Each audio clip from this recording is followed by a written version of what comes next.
Hello, everyone. Welcome to Snap Take. This is Glazer of Snap Judgments, the official podcast of Marvel Snap Zone, and we are about to talk about a new meta deck. Something has broken the meta. It is, as usual, Lamby. If you don't know who Lamby is, welcome to the channel. If Lamby releases a deck, we basically always do a video. Lamby is, by most accounts, the best player in the game, whether you measure that by tournament success, impact on the meta, or general times breaking decks. Lamby is at the top of the mountain of all the players in Marvel Snap. He's excellent. Also, really nice person. Hey, Lamby, hope you're doing well. Lamby released this deck. What we're going to do is we're going to look at what he says about it. Then we're going to look at the stats on Marvel Snap Zone, the stats on Untapped. I'll tell you what my own stats with the deck are. And then we're going to look at how to play the deck. In addition, we have a deck from our friend Dougpie, a nice way to play a new kind of Lockjaw build. It's not a new kind of Lockjaw build. It's a slightly altered Lockjaw build that he shared on his Twitter that I think is probably well placed into the meta right now. So we're going to talk about that deck as well. Before we get to looking at Lamby's deck, though, I'd like you to hit like, I'd like you to subscribe, and I'd like you to ring that notification bell. It'll really help us out. It costs you nothing to help us out, and we'd greatly appreciate that. In return, what we try and bring to you is at least, usually more, today will be 5, but at least 2 brand new decks every single weekday. Along with those 2 decks, we explain how to play, we explain what your snapping conditions are, and we get you ahead of the meta so that you can take advantage of this to gain more cubes, whether that be in ranked so you can hit infinite, or whether that be in conquest so that you can get those infinity borders. We help you reach your goals in Marvel Snap. We also do the biggest giveaway in all of Marvel Snap. We give away 8 season passes, 3 Marvel Snap Zone premiums, and we're giving away Death Becomes Her, that bundle. So you have to be subbed for that. So please hit that sub, ring that bell, hit that like, help us out, and we'll do our best to help you out. Let's talk about this deck. So I'm not going to beat around the bush. This is the deck. It doesn't look all that special. It is Kitty Pryde, Angela Craven, Jeff, Silk, Hulkbuster, Spider-Man, newly changed Spider-Man, Shang-Chi, Captain Marvel, Miles Morales Spider-Man, Legion, playing a badass guitar, and America Chavez. You will note that this deck is expensive. There's no real way around that. You have to have Kitty, although you should have Kitty for free, Jeff, Silk, I guess that's it, and Legion. So that is a 14,000 token investment, or 16,000 token, 6,000 token, 6,000 token 12, and then 3,000, 15,000 token investment for the 3 cards. You can do this deck just fine without Jeff and play Nightcrawler just fine. Silk is actually wildly important, and Legion is actually very important. Legion is, I think, right now, one of the 2 or 3 best 5-drops in the game, if not the very best. You should strongly consider picking up Legion for 4,000 tokens, and Silk will be in a cache next week or in 2 weeks, along with X23, who's a Series 5 card. So I strongly urge you to open that week if you are supporting your collector's caches as you should. Here's what Lamby says about the deck. This will be a meta tyrant. The last meta tyrant we had was Bounce. Before that, it was Lockjaw Lockdown for a little while. The meta tyrant is sort of what we've been referring to as the very best deck. The deck that sort of bullies and shapes the other decks around it, what they can play and what they can do. Live cooked on stream, watch the latest stream VOD for gameplay, and you can find LambySeries GG on Twitch for that. Haven't felt that good about a deck in a long time. Some cards finished below. Angela and Silk are hard carries. All the movement makes Angela huge without clogging herself. It's easy to augment her to 8 power and then stop to judge Shang. You know your opponent doesn't have Shang. Conquest is a mode. Go bigger. Kitty is great for triggering Silk. Also today, Kitty is great in general because it's a Shuri's Lab day, and Kitty is the best Shuri's Lab card in the game, bar none. Kitty is really, really good for triggering Silk. You can bounce Silk all the time. You're going to want to be bouncing Silk onto that Craven, and so you can play Miles. Buster is a better Shuri in the deck, cheaper, and usually if you use it with the low-cost card, so it's 100% stat gain or more. It's the 12th card and can easily be another tech for your local meta. So if you've got a 2-8 Jeff, for example, that's a great card. If you've got a 2-10 Silk, that's a great card. You can make a 10-power Spider-Man. You can pump up a Kitty that you're bouncing a lot. You can make Miles basically a 110 or Captain Marvel a 410 that flies around. All of those are the same. In Jeff's case and Kitty's place, more than you would get out of a Shuri. So that is why Hulkbuster is here. I think that's actually like the best use I've literally ever seen for Hulkbuster. Miles is almost always going to cost one. You have Jeff, Silk, and Spider-Man to all move. To make Miles cheap, as long as you see one of them and you play intelligently, you should be able to find time for a one-cost Mile. Shang feels good. It's a low cost, high stat card, plus Shang on turn 6 for a huge swing. So Shang, if you can afford to Shang and Silk is excellent. Shang and Kitty is excellent. For example, Shang and Kitty and Miles seemed just like a busted last turn play. The deck is beautiful. It's crazy good. New Spider-Man is definitely not far from home. Is definitely not far from home in this build. Get it, far from home, because that was a Spider-Man movie. That's the pun. All right. So I went to Marvel Snap Zone and checked out the list. 69% win rate, 1.75 cube rate. 75 games. That's still bonkers, right? Like, that's top of the world, one of the best decks ever. There's no chance it stays that high, right? So I check on Untapped. Untapped tends to have slightly higher gameplay, right? Well, Untapped has this exact version as almost exactly 70% win rate with a 1.4%, almost 1.5% cube rate in 350 games. That's all-time deck stats.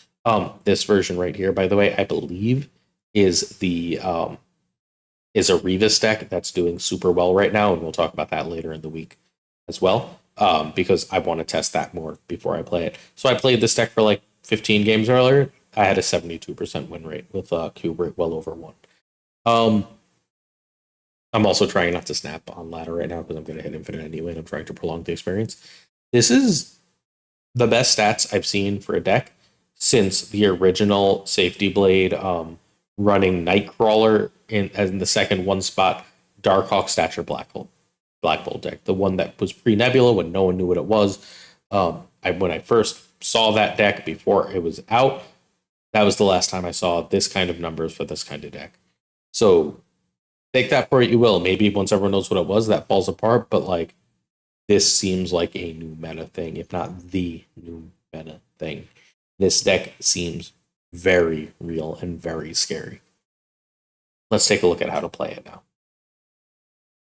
Lamby Confusing. He named it something with the word confusing. I like Lamby Confusing as a name. Your general gist is you want to play Kitty as much as possible, but you are not skipping on curve plays to play Kitty as a general rule. Kitty is easy to play on turn 3 because on turn 3, what you're often going to do is you're going to try and get down Angela or Craven, and then either Jeff or Silk and Kitty. Those will be pumping largely either Angela or Craven. Craven is seemingly ending up around 6 power most games for me, sometimes more, but around 6 power. The 8th power is very often a last turn Captain Marvel. Turn 4 is your first big variable play. You have to decide.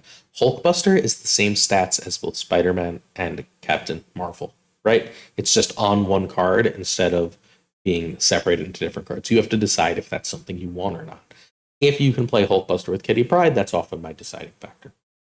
If not, you can also play Hulkbuster with Spider-Man at that point. It's a decent way to get a cheap Miles. If you end up Spider-Maning on 3, then you can play Miles with your Hulkbuster on 4.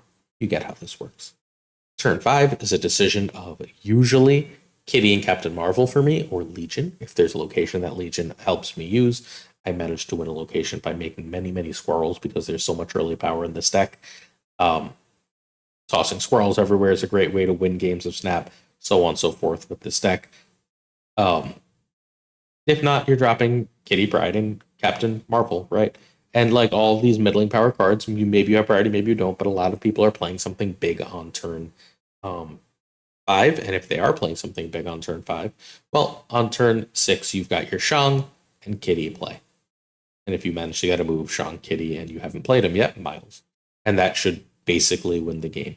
As long as you're doing this on Angela and continually bumping Craven, you've got these two almost passively gaining power. You end up with a massive amount of power. Don't be afraid if you don't have the Legion and Kitty. Legion and Kitty is not a terrible last turn play. Don't be afraid if you only care about one location. Don't spread out just for the sake of spreading out. Just play America Chavez. just play America Chavez. It'll win you a lot of games. Although, if Craven and Angela are in different places, you can play Captain Marvel on Angela, get that pump, right? And then let Captain Marvel potentially fly over to Craven. That's +2 on Craven, but the Captain Marvel 5, that's 7 unexpected power in a lane. It'll win you a fair number of games. Your opponent has a very hard time playing around this, and this is not easy to play. Both Silk and Spider-Man, classic Peter, not Miles, are Chaos Engine cards. They're going to go places you don't expect. They're going to bounce. They're going to occasionally screw you up. Don't be afraid to retreat if you like accidentally fill a location you know your opponent can get around it.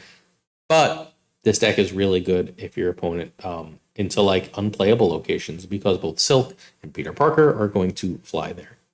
I've been liking saving Peter. I actually won a game doing the I pulled a Taskmaster randomly into a Red Skull lane play, which was just a wonderful feeling. The Red Skull was armored, and I knew they had an empty lane where I either won it and won the game, right? Or I could just play Spider-Man, right? And like if it went into that Red Skull lane, I won. So I did, and sure enough, it dragged it right into that Red Skull lane. I won the other 2 lanes. I lost that lane by like 40 power, but who cares?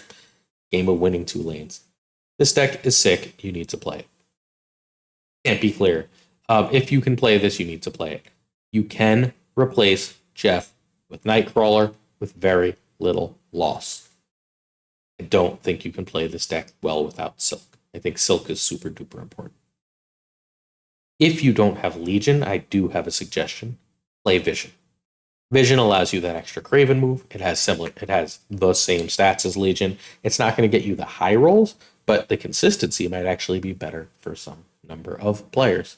So don't be afraid to try Vision in that Legion spot. I guess if you're desperate without it, although it's a different build at this point, and you don't have Silk or Legion, you can go Black Bolt and Stature.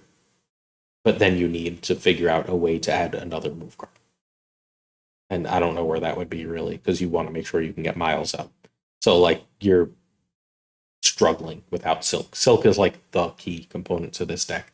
You can do fundamentally without kind of every other card in it. However, this deck is so strong, and you should absolutely play it. Like playing it, you can feel yourself just be like, oh my god, I'm just dropping way more power everywhere. Like, so Kitty ends up, let's say, a 1-5. Angela ends up a 2-6. Craven ends up a 2-6. Jeff is fine. He's small. 2-5. Adds 5 to something. 5. Fundamentally infinite power. 5, 5, 8. That's just a lot of power.